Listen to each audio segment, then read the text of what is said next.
Yeehaw! Yes, ride him, cowboy. Look at that. We have a cowboy with us as well. Yes, it is Thursday. It is 9, so of course, UK Cowboys time. Now we're all a little jet lagged, but how are we doing, fellas?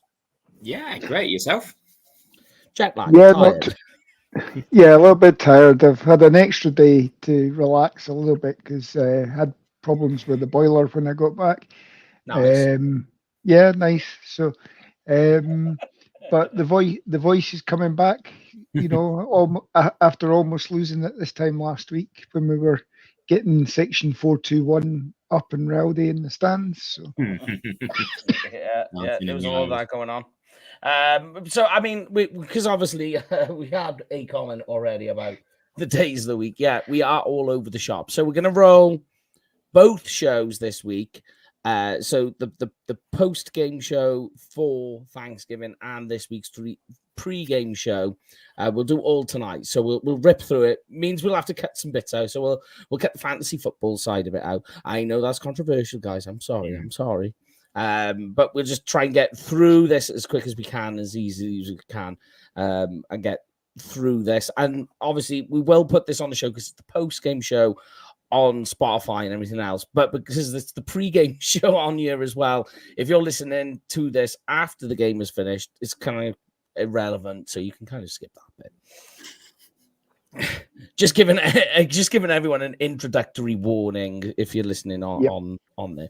But all right then, guys. So we'll start off from the very beginning, which was last week's game, Thanksgiving. And obviously, we was in attendance there.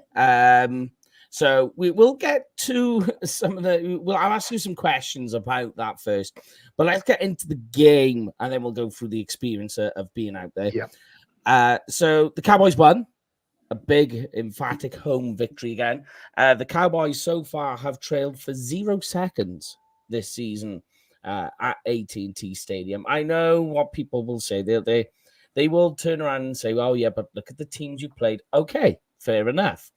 But as they always say, good teams find a way to win. Great teams find a way to blow the score out the water, which they have done, right? Yeah. So let's first of all talk about how the offense played. Now, I don't know what you guys think, but for me at the start of the game, the offense, it was okay. There was nothing. It wasn't like there was much going wrong, but it just seemed to be there was moments where they kind of was a little offbeat.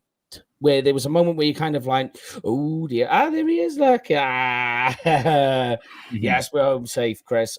Chris, by the way, put on a massive barbecue for us on the first night. Pretty much set the tone for the holiday as well. Yeah. We're drinking beers and cocktails and all the rest of it. So big thank you to Chris, by the way. Has himself a man cave, apart from the Michigan side of it all, which is what one half of it is. It's a lovely place to go. So, yeah, I mean, just talking about the offense. Yeah, it just seemed to be like there was something that was like it was like as if they were off slightly, just off a beat, which was a little. But then, in typical Dallas Cowboys fashion, they smelt blood in the water. And then they attacked. But what's your guys' feelings on how the offense played last week, first of all? Yeah, I think you've nailed it there, and I think we've seen it with every game actually, particularly at home. That the first couple of drives, it's a sort of getting into the sort of rhythm, finding your feet, seeing what's working, and then they hit the ground running, and all hell breaks loose for the opposition. Excuse me. Yep. And as I say, I mean, or as you say, we've never trailed at home at all this season. And yeah, it's against inferior competition, but you can't go into each week and say, right, this week I'm going to play so and so. You've got to play the teams that are on your schedule. And in previous years, we probably would have played around and played down to the level that these teams were coming in at, and been lucky if we'd escaped with our lives. But this time round, we are actually doing what you're meant to do and putting these teams to the sword early and big style. So yeah, Absolutely. And in other games, in less just games, that allowed us to rest some of our big hitters, which has kept us through this middle stretch of the season where we have seen injuries that have knocked us off our game. Absolutely agree with all of that. You know, Cowboys before have played down, and I mean, the Cardinals are arguably a worse team than us, and we showed what we did do. Washington aren't a bad team. Washington, you know, held Eagles close. Washington have the potential to push the tempo and to push the ball down the field. So, yeah, we started slow. I thought it would be close in the first half. I thought it would take a while to get going, as we've seen in the other games. But it was impressive how we kept making the plays. Our drives didn't really stall. They just weren't as explosive as they were in the second half. So, yeah, good offensive game throughout. It just kept getting better. All right. Let's talk about Dak, right? And we'll talk about Dak for this week's, this morning's game, whatever you want to say, in a moment as well, when we go on about that. Let's talk about his accuracy right now. I think for me, and I forgot to post it up, and I wanted to post it purely for what it was. The Dak made one of the most difficult passes you will ever see a quarterback have to make.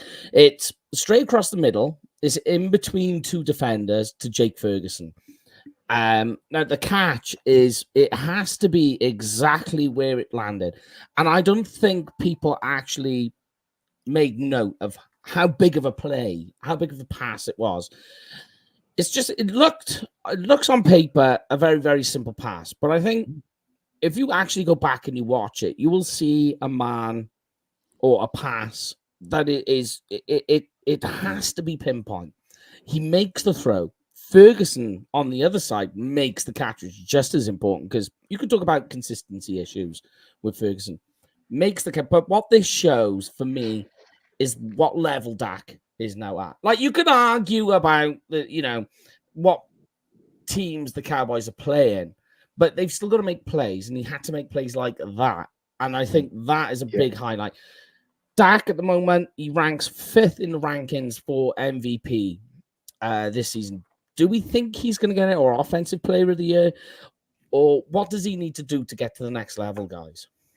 I don't think he's going to get it. I think there's just a sort of people have already made their minds up about Dak, and he is very good, and he is playing at elite at the moment. Can he sustain it? I mean, we've got some tough defenses ahead that will probably slow down some of the stat lines, allow people to say, yeah, but what about someone else? But for me, he is playing elite. There is not a quarterback in the league right now I would have over him. And he is running this offense exactly how it should, using all the options, being elusive, being able to make those absolute pinpoint plays, like you said. There is no one I would rather have right now. And for me, that's the MVP for this part of the season.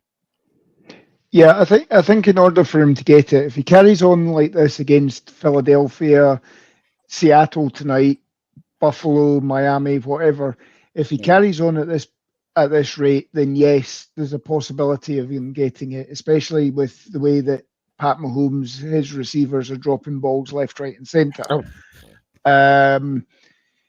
But if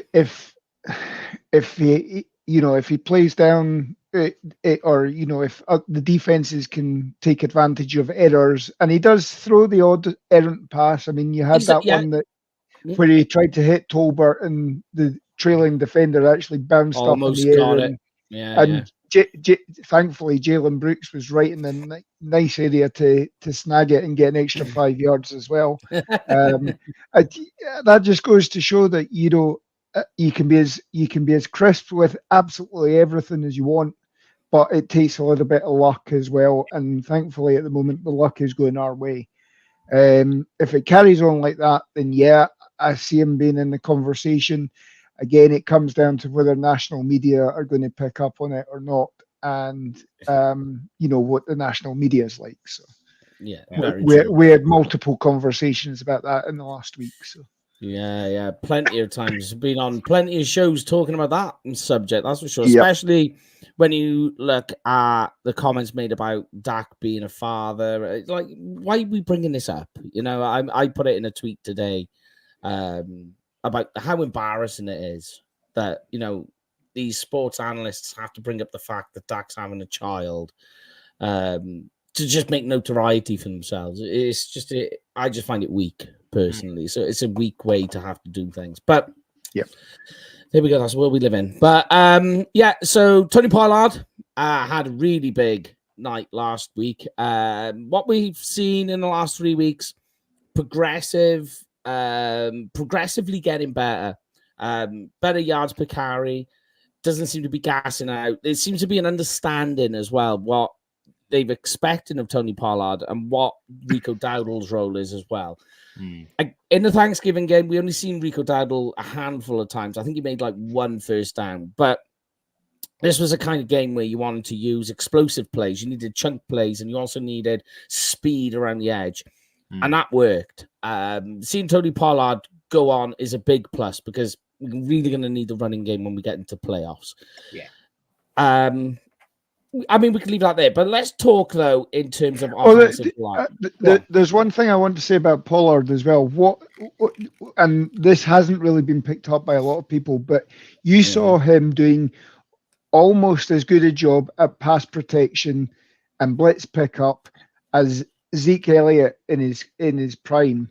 There were a couple of plays last week where a defender was running free. Tony Pollard threw himself in there, and the defender was stonewalled.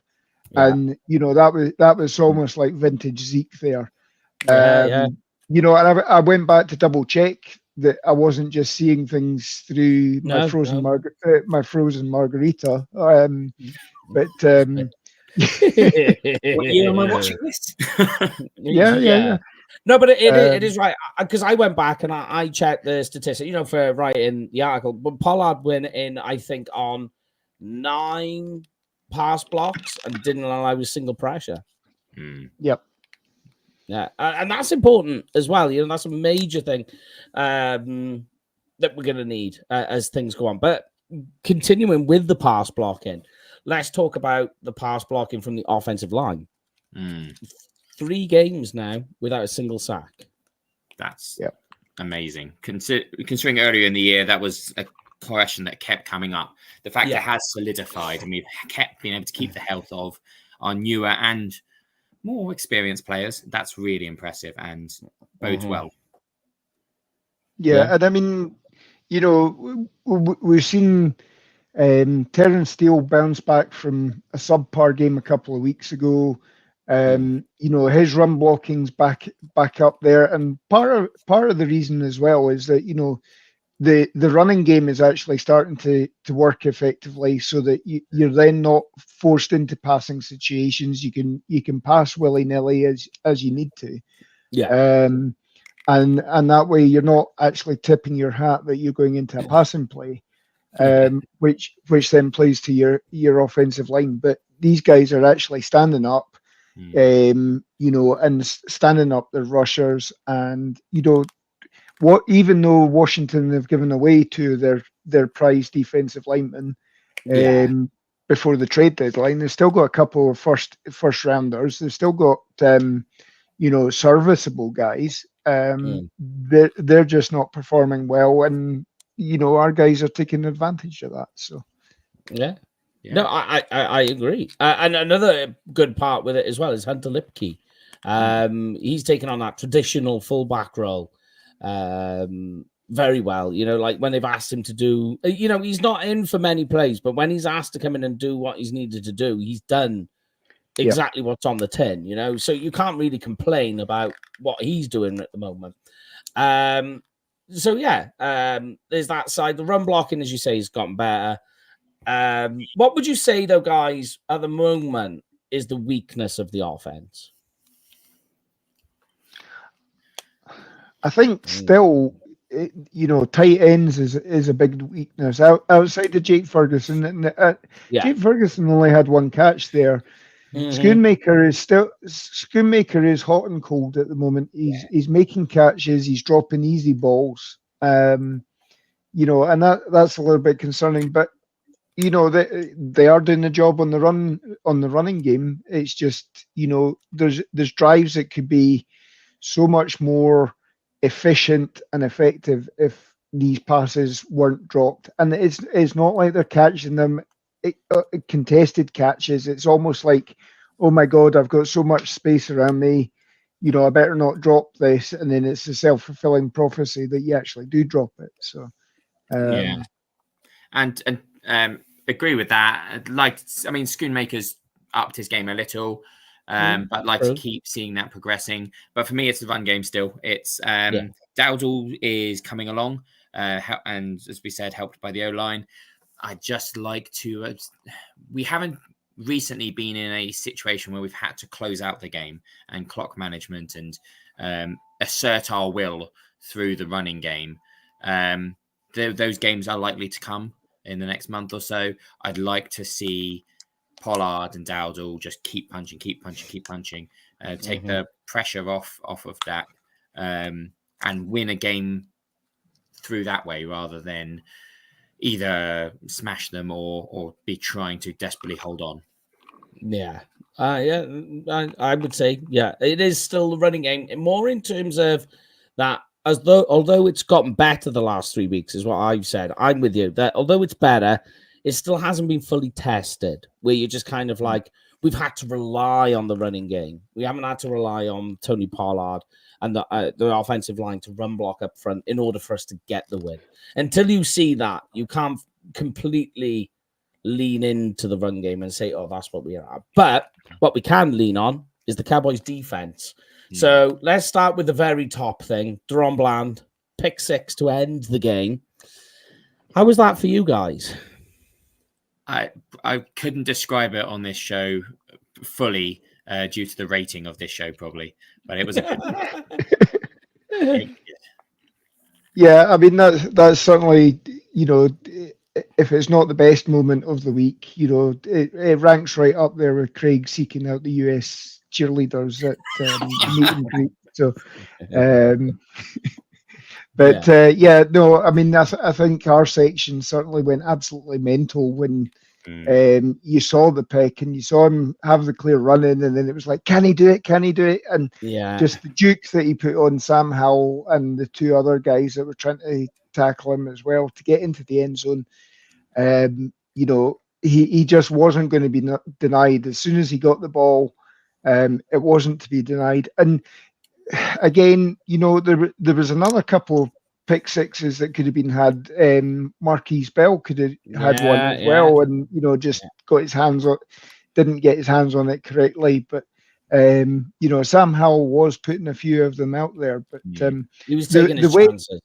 The way Bland is doing it, because he's almost playing a bit of rope-a-dope, because it's he's taking his chances too. Coming at it from 2 yards out and you know, making the catch that way, and just the fact that there's only 13 players ahead of him in the league that have as many receiving touchdowns as he has interception with touchdowns. I mean, that's just incredible. And as I say, I think.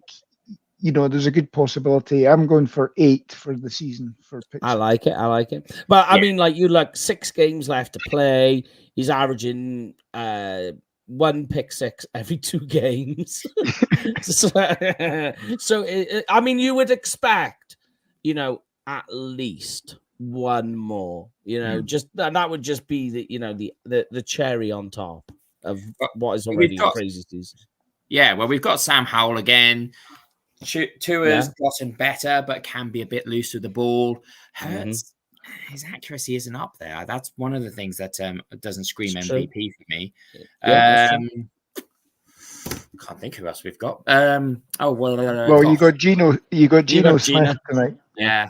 And last week, Geno, I mean, we'll talk about that in a moment, but Geno last week against the 49ers, no touchdowns, 1 interception. Yeah. Yep. So definitely, I think that there's more to come from him, and can't wait to see it.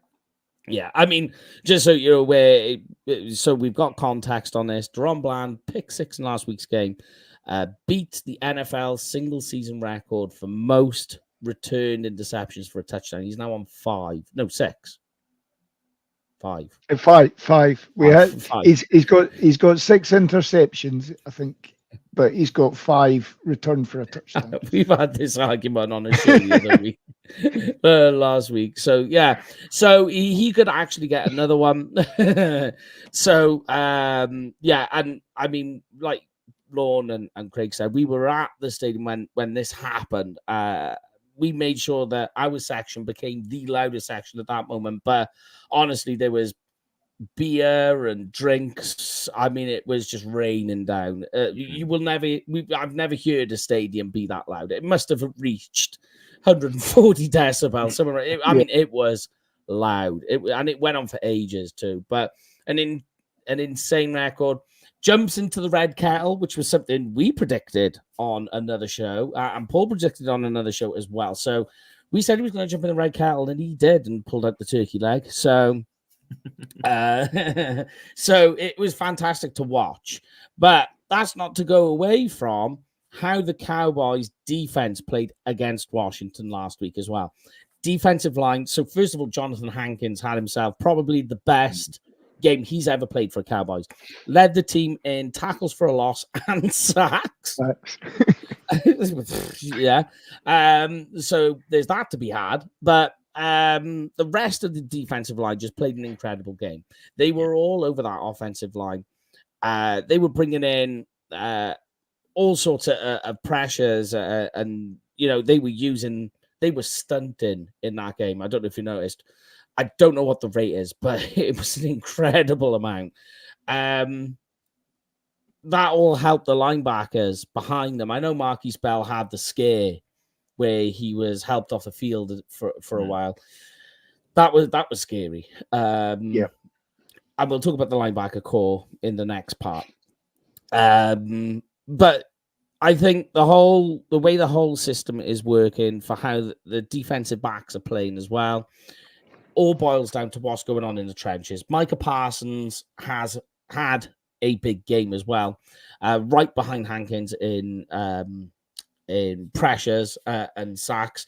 He's actually, I think, among defensive linemen, he's now 3rd in tackles for a loss, which you would think, you got. And to me, like, I don't think tackles for a loss is given as much notoriety as it should. To me, a tackle for a loss is a sack, is equivalent to a sack, but in the running game. Yeah. And I mean, it helps because it actually forces, if it's like 3rd and 1 or something like that, it kills a drive there. If it's 1st or 2nd down, it puts you almost into a passing situation for the next down. So it really is a big. It really has a big effect on the effectiveness of the offense. So anytime you make a negative direction play for that offense, that that just makes it all the better for you guys. So exactly. it really is an underrated stat. And he's doing it whilst getting most of the attention and the double teams and a lot of holds and so on, but that's a different conversation. And he's still the most disruptive person in the backfield, either for himself or on part of the team. He's just a complete difference maker. It's brilliant. Yeah, no, I agree. And the whole thing about because there's now like an entire statistic, I don't know if you've seen it, about average holding calls of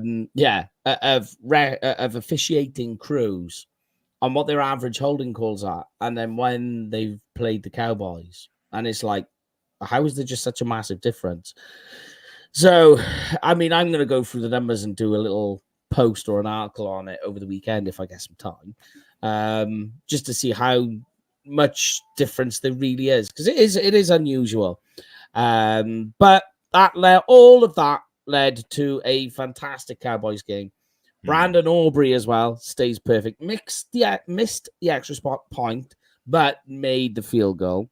So I made a comment on one show last weekend that I know obviously we got CJ Stroud going on this insane rookie season for a quarterback, and offensive rookie of the year always goes to the quarterback. But let's say if he just starts to stall now, he hits the rookie wall, and Brandon Aubrey continues to stay perfect on the season. Could he now win offensive rookie of the year? I certainly think it's possible. I mean, nobody's ever done it. There is one kicker in history that has ever been NFL MVP, and that was in the strike season of '82, and that was Mark Mosley, the Washington Redskins kicker. And he got it twice over. There was two. That was back in the days where there was about 4 or 5 different polls, and he got it in two. He got it in 2 of those polls. Certainly, Aubrey is showing incredible accuracy. Fair enough, he's not doing too well on the extra points. He's missed his 3rd one this season. But when you're talking about needing 3 points, he's touch wood. He's automatic at the moment. So and long may it continue. Yeah, I think the only thing that's holding him back is the fact that it's not difference makers. It's not, Tucker up in Baltimore, who is so often relied on them being Mr. Automatic and clinching a game. I think this year Aubrey is, but it's not clinching the game, so it's getting less attention. So that's probably the thing that's holding him back more than most. Yeah, and here's one as well we talked about as well. I think on a different show was DaRon Bland, defensive player of the year. And I think it's kind of like it's a done deal at this stage. So when you break an NFL record, no matter what it is, as soon as you break it, all bets are off. It's done. It doesn't matter what your sack count is. It doesn't matter what your tackle count is. Doesn't matter what pressure rate was. I think whatever record it is you've broken as a defender, what more can you do? Do you know what I mean? I think too much is predicated on just like defensive player of the year always goes to the player who's had the most sacks. And I just think there's more to it than, I find it a lazy way to do it. But, let's say for argument's sake, DaRon Bland gets another pick 6, then it's done. You really can't. There is no argument here, But I seriously think even at this stage, you've broken an NFL record. It's not an easy record to break either, right? When you think of a pick 6, what is involved in all of that to score a touchdown as a defender off, there is a lot of moving past that. Now, you can argue maybe 1 or 2 of those. I certainly the one against the Giants where the ball just sort of coughed and bobbled up and DaRon Bland was just in the right place at the right time, catches the ball and he's gone. Yeah. Yeah. But you could also argue that in terms of a handful of sacks players have had for the season. It just happened that the running back run into the player and it was marked as a sack. So I just think that at this stage, you can't argue that what he's done puts him in the defensive player of the year in the top spot, and it's just up to everybody else to do something else incredible to pass that. But I can't see what. Yeah, I mean, I think unless somebody breaks Strahan's record official record, because we all know Harvey Martin actually owns the record for sacks, but if somebody breaks Strahan's record, then that's the only way they're probably going to get past DaRon Bland. But having said that, I mean, if Bland goes out and has another couple of pick 6s like I'm predicting, then that's certainly the main thing is he is now on the watch list as far as the bookies are concerned. They're offering odds on him as a serious contender for it. I think at the beginning of the season, if you'd gone DaRon Bland, you would have got 3,000 to 1 or something like that. Now it's something like only 30 to 1 or something. And it's coming down each and every week. He gets an interception at least. But that's the only way it's going to be. Is if somebody breaks the sack record, I think there still is the overemphasis on the sacks, and I don't think there should be, because not only does an not only does an interception stop an offensive drive, stop them scoring points, if you return it for a touchdown, you're actually putting points on your board as well. So you are proving that you are the most valuable defensive player, because you're actually putting points on for your defense. Exactly. A sack doesn't. Sack doesn't. Yeah. And I think also one thing that has been overlooked is the timing. I mean, start of the year, offenses are still trying to work it out, and you maybe not have enough tape on defenders, particularly people like Bland, who've had to come up and step into injury roles. The fact all of this is occurring in October and November really means that they know this is happening, and Bland is still able to make those impactful plays. So for me, that means more than if this was just a September spike. Yeah, exactly. Now we're into the meat and potatoes, if you like, of the season, where we're trying to get to playoffs. And you've seen it last week too against the Commanders, that they started giving Gilmore a little bit of help on his side, and we can't overshadow either how well Gilmore's playing. It's not perfect; he's long in the tooth, right? That is for definite. Yeah, but when you look at what Gilmore's doing on his side and how they kind of gave him a little help, he was bracketed a little bit extra over that side. They're kind of almost daring and forcing teams now to throw that way. They're just like going, Deron Bland, he's all on his own. Just go for it. He's isolated. Let's see what happens. And they're almost forcing the hand and going, you're going to have to throw it that way. And so that's why I think it's the Cowboys are playing on that now. They're playing on the fact that Deron Bland is catching so many interceptions. He's also making a lot of pass breakups.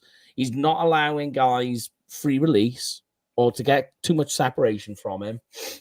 And then there's the pick six issue. So I just think, they're going to dare to go that way, and which is what they did with the Commanders. And that is going to be ultimately, when you see that, you just go, that's a defensive player of the year. You're daring a team to send the ball, to make the game go that way. Done deal. Yep. For me it is. But let's go then, and we'll move on to this week's game, so we can try and rip through this. So let's finish off, guys, with what you thought of Dallas, the events that were put on over there, and what the whole game day package was like. How did you find it all? We say every week that literally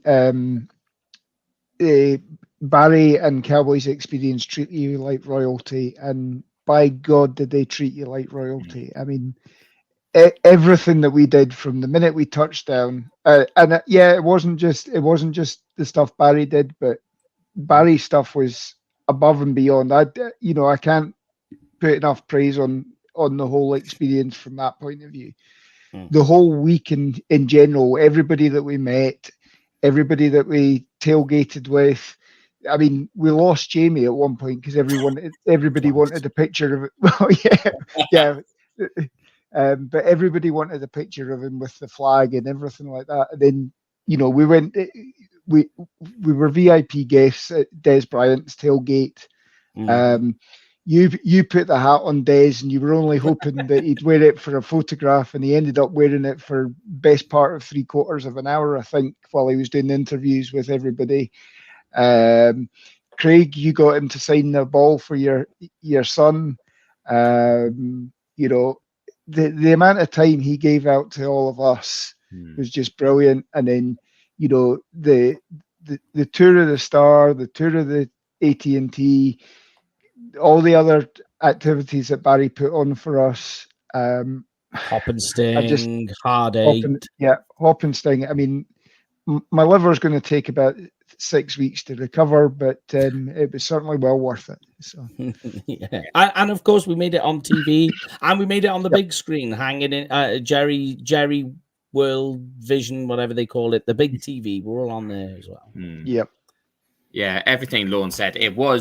We were at the VIP tailgate, but we were treated like VIPs the whole time. I mean, this is something I've wanted to do, to go over there for 20 plus years.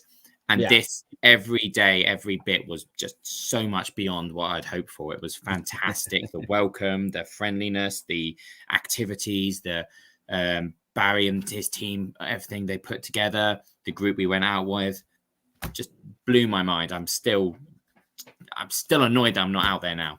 Yeah, well, Jamie's on his way back. We had comments where everybody else is. Some people are resting. Some people are traveling back. Paul is staying out for the Seahawks game today. Then he's coming back. So it was a lot of fun, and we had a lot of messages while we're out there about if we're ever to do it again. Now, we're not officially going to announce anything, but take that as you will, but there will be another one coming up. So keep an eye out. We have to go through a lot of plans and details. I haven't gone through it all just yet, but we will be going back. So there will be another UK Cowboys takeover tour coming fairly soon, if you want to look at it that way. So it gives you time to prepare, save. But we'll make those comments on, and we'll probably do it in the off season, so you guys know exactly what's going on. We will be coming back, so don't worry. And we're gonna make this one even bigger than the last one, so we'll put even more into because when we were out there straight away, we come up with like a bazillion ideas to chuck into it all, and make that package even crazier and bigger. So we're gonna throw that in. We will let you know. There's one other point I want to make. Obviously, it's 25 years since the last time I'd been out there, and that was at the old Texas Stadium. The new Texas Stadium. There is a complete atmosphere change there. The old Texas Stadium, it was, when they were trying to get you to make noise, it was very much, there was still a lot of corporate types there. That sort of thing. This, we had that whole stadium rocking, and I mean, certainly our section. I mean, you were, I don't know if you remember, Mike, you were running up, and basically 420, 421, you were getting them playing off against each other.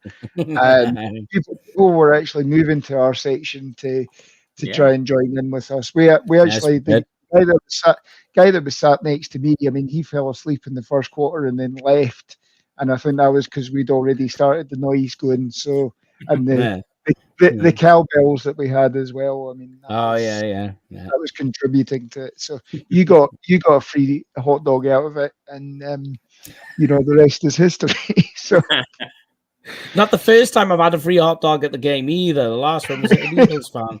But that's a different story. But but there we go. I mean, yeah, so it was a fantastic week. And guys, we will put some information up on the UK Cowboys side of it all, so you guys can get some information.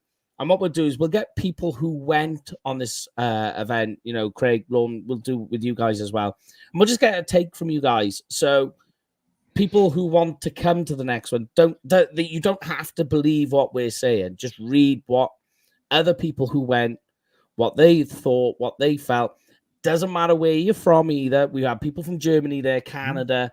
So wherever you're coming from, we will make sure that you're taken care of. We'll make sure everybody's involved.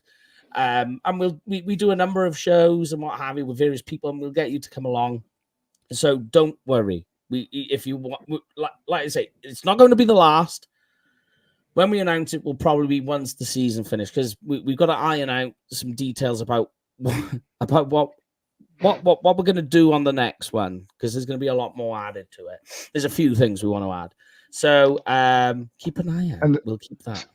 Some of us are going to get the brownie points as well, so that's going to take a bit of time for us. Yeah, well, I have a foolproof system going on with me. And it seems to have worked when I came up with the comment. So, tick and box. So, all right, let's talk about this weekend's game then, guys. Against the Seattle Seahawks, kicks off tonight, 1:15 in the morning. So that's Friday morning for those of you listening on the podcasts, or if you're rewatching this. Oh no, is Craig in a hot tub? Thanks for asking. Yeah, it is pretty cold. I will say that. So yes, kick off at 1:15 in the morning here. So it is going to be on Sky Sports as well. So if you are staying up to watch it, then it's all there for you. I'm 50-50. Yeah. If you can't tell by my voice, I am really I am exhausted. Various stuff I've done, articles and what have you, kept me up the last couple of nights trying to cram like crap. But yes, they're playing the Seattle Seahawks. Seahawks are on a bit of a run of losses. Cowboys are on a bit of a run of wins. Big one that I put on my reasons to be positive. The Cowboys haven't lost a game at home this season. On the road, the Seattle Seahawks have lost their last 3. Another big one is the moccasins. Yeah. You haven't got your boots on. But not tonight, though. Yeah. Just so you know, we went to a proper ranchers. As you can see, Lorne's wearing the cowboy hat, but we got the boots, aftershaves, it was all good, belt buckles. We were all going on in there. But so as well, big one. In the last 4 games, Geno Smith has thrown the same number of touchdowns as he has interceptions. Yeah, talking of Deron Bland. But as we kind of start the show, which we're not, but we start the next pre-game show, whatever you want to call it in this show. I always ask the same question. That is really confusing. What's your thoughts and feelings on tonight's game or this morning's game? I think last week looked great for us and was a struggle for them, different opponents, whatever. But both on a short week. I think it's going to be a different caliber once with a full week to prepare. I'm hopeful. I think that we have a lot of the pieces working. God. That's completely thrown me off. What was I saying? Thoughts and feelings. Yeah. I think I'm hopeful. I think it'll be closer for longer, but I think that the breaks will go our way, whether it's a Bland, whether it's Dak makes something special, whether strip sack from Parsons. I think it's going to get to a point and then just snap our way, and then so the score at the end won't match the flow of the game. Yeah, I'm certainly not predicting a 20+ point game or win margin, but I think this will be a lot closer than playing against the Commanders. But again, we have the record at home at the moment where we're under at home. What is it? That's 13 games last week, so this will be 14 on the line. The Seahawks are not traveling well at the moment. I think they're something like 0-3 or something like that on traveling games. So it bodes well for us. But we've seen at some points this season the Seahawks have been very hot, and some weeks have been very cold. And where the criticism against us is that we're playing well against the teams we should beat, and then you go up and face the 49ers or the Eagles. This is going to be a team like that there will be question marks, and if we can answer those question marks tonight, which I think we will, then we're back in the picture. And as Joe says, I think by halftime, I mean we should have it in the bag. So because I mean, like, in terms of the offense at the moment for the Seahawks is stalling fast.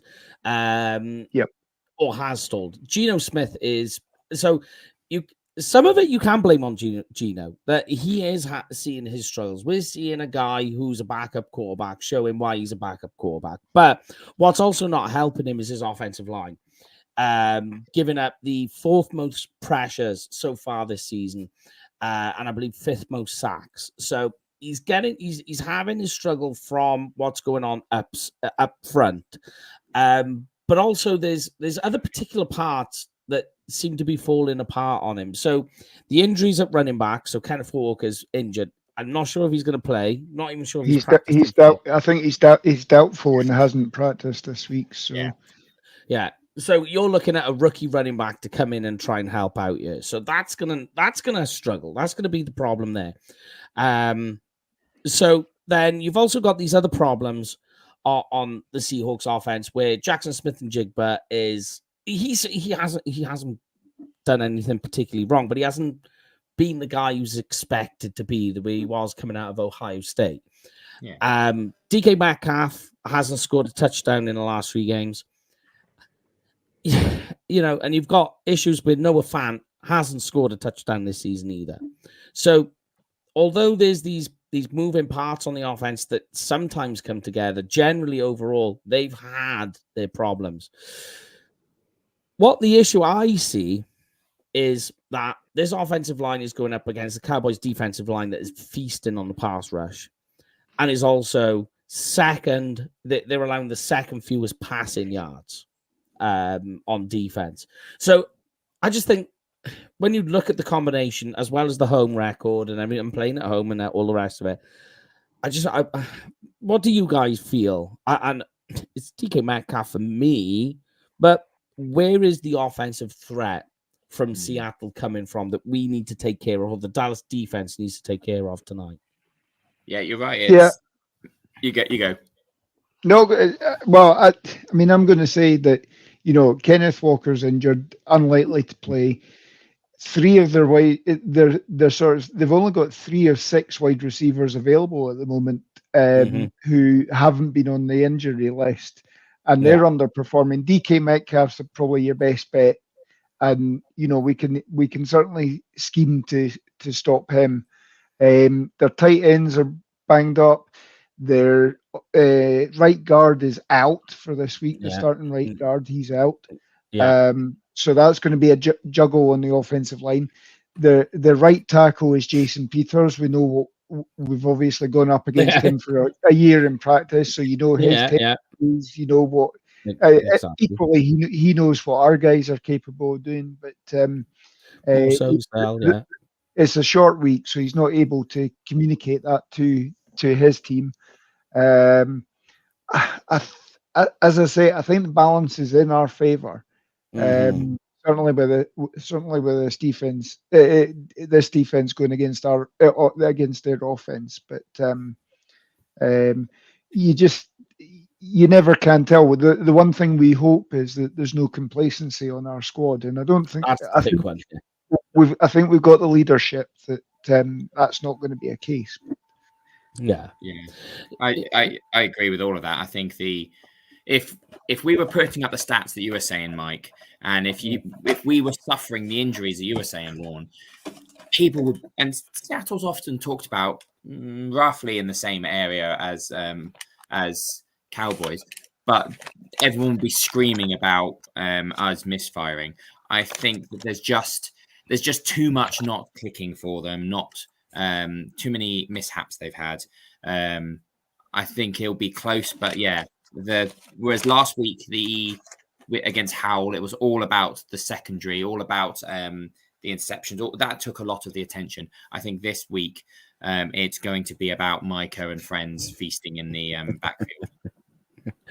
Just so you know, go find Paul. He has it for you.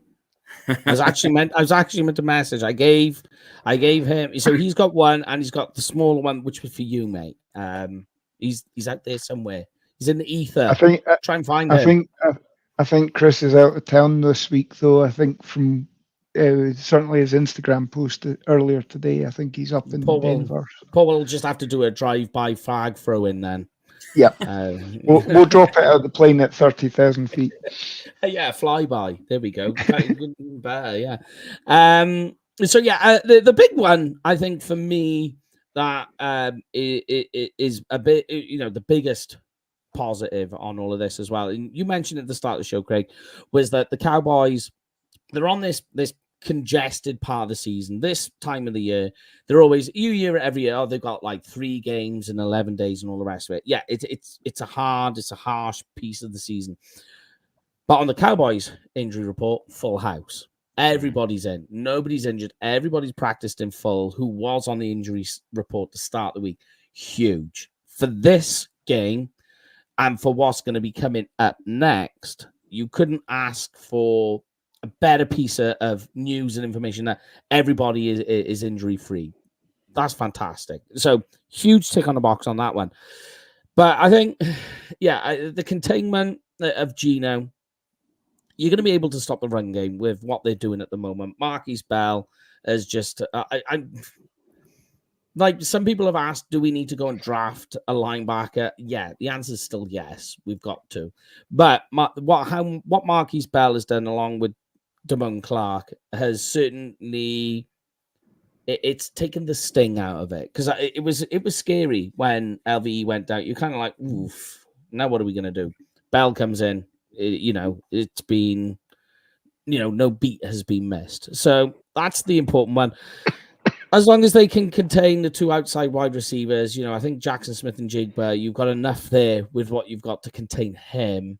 So Jordan Lewis is going to obviously do his part in that.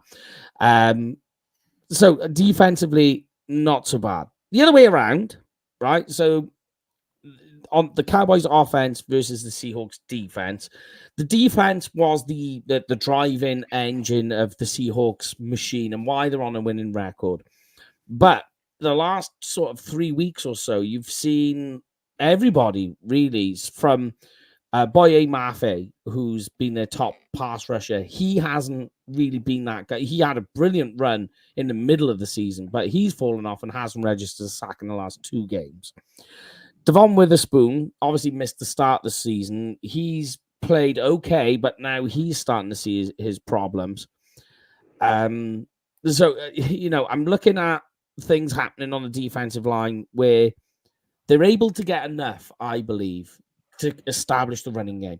Bearing in mind, the Seahawks are giving up the 4th most rushing touchdowns this season. Let's go back to Dak, right?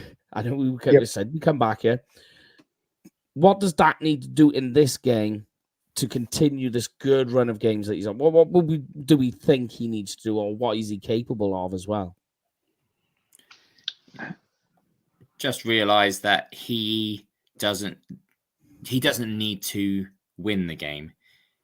The team needs to win the game, and that's done by playing exactly the way he is, making the smart plays, realizing that he can check down, realizing he can escape and keep looking for options, play smart, play error-free, and keep the chains moving. That way, the crowd supports him, the team supports him, and opportunities will break his way.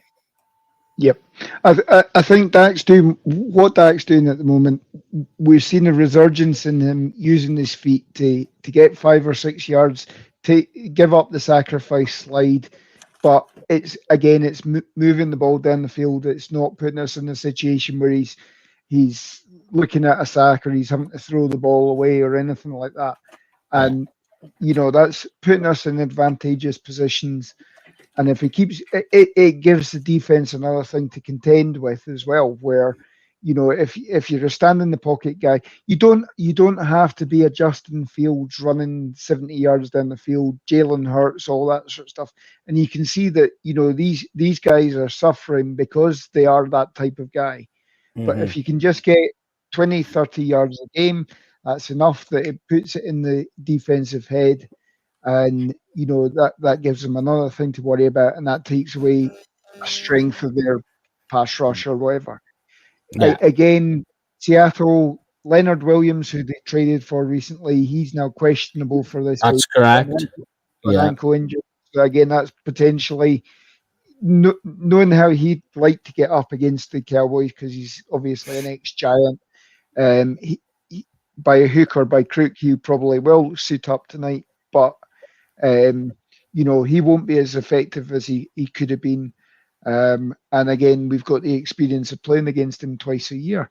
I think as long as Dak doesn't put it on his own shoulders to try and win this game, as Craig says, I think if you can get the team to step up, and the team has stepped up in the last couple of weeks, then again, the balance is in our favor on facing this defense as well. So yeah, and I mean, they put their safety as well, Jarek Reed, on IR last week as well. Yeah, and Jamal Adams has been on. He's been on arrest this week as well. Yeah. They're saying it's non-injury related, but they have mentioned there's a knee there as well. So there maybe is something that it's not quite to the point where you're saying, yeah, there's potential of him being injured or anything, but you're just giving him rest to maintain the ability of him being able to play. So here's a crazy stat for you, Lorne. Jamal Adams leads the Seahawks in missed tackle rate. Yeah. I mean, he's certainly not been worth the bounty that the Seahawks gave up for to the Jets, and the Jets have obviously so far they've not used that bounty to their best. But you know, certainly. Go on, sorry, Long. Keep going. No, I'm just saying I don't think there's been a real winner in that trade, to be honest. So, yeah, and when you look at what they paid for, they've certainly paid for what Jamal Adams was, not what he is. That's for definite, and that's quite ironic when you think how much people wanted Jamal Adams at Dallas, and Dallas just went nope. And it looks like a smart move now. That's one particular side. The other part, I think they can be very easily beaten on. I think this is a good game for CD Lamb coming up. And I know that's kind of like not really a hot take, but more I think that he's got the skills to be able to beat what the Seahawks do defensively. Dak doesn't have to worry so much about interceptions. They only the defense has only created, I believe, 4 interceptions as a team, which is one of the lowest in the league.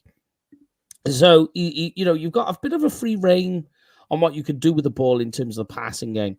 But their sacks and their pressure rate in the last few weeks has declined, and that's one of the reasons why at the start of the season they looked quite good. I thought they were going to be tallying a lot closer to the 49ers than what they are. But because things have just started to stagnate on offense, and then the defense, which was really trying to hold on to what it could, I think my thoughts is that the defense has done so much in the last few weeks to try and keep games close. They've gassed out. Yeah. You can only prop the other side of the ball up for so long. And, the whole defense wins championships. Yeah, but offense has to do something. So unless you're using the defense to score points, which Seattle not league leading on that one either. I think they are just worn thin. Yeah. All right, then. Here we go. Are we ready, guys? It's the important question. If you're watching live or not, because we get a lot of comments afterwards, put in the comments what you believe this or tonight's score predictions are going to be. And don't try and be funny. And type in the comment tomorrow the actual score. See who you are. We've had that a few times, right? Just remember your comments are time stamped, so we know when you're cheating. We've seen them. We've seen them. There's a few people who've done it more than once. So okay. Score predictions for tonight, then, please, guys. I will let you inwardly digest that question for a moment, and I'll give you my score prediction.